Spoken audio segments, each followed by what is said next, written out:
De allerlaatste papi. Beetje vasthouden en zingen om op de boven huren. De jaren, ze vlogen voorbij. Die beelden, ze believen niet bij. Van papa, mam, mijn ouders hoes. Ik denk aan vroeger bij je stoes. Papa beroepsmuzikant. Hij reisde door stad en door land.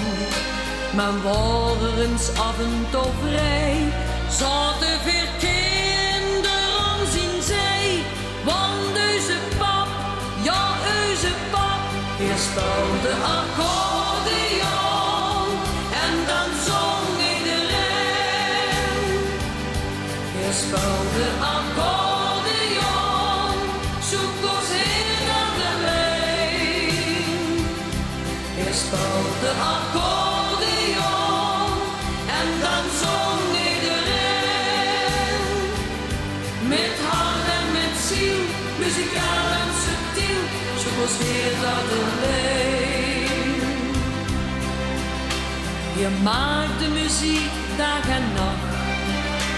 Het heel veel schoenleedjes bedacht. Die zingen de luid toch zo keer. Al heel veel jaren met plezier.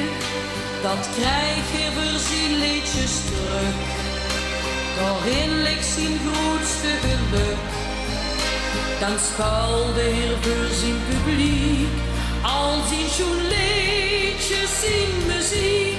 Want onze pap, ja onze pap. Hij speelde accordeon. En dan zong iedereen.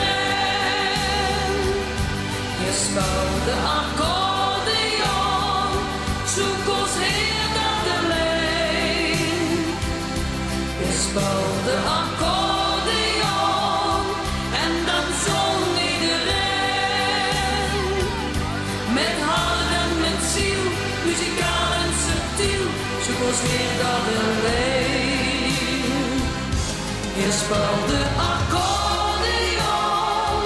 En dan zong iedereen. Hij speelde accordeon.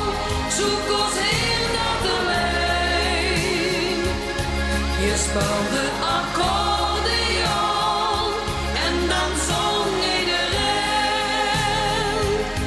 Met hart en met ziel. Muzikaal en subtiel. Zoek ons heel naar de lijn. Je speelde accordeon.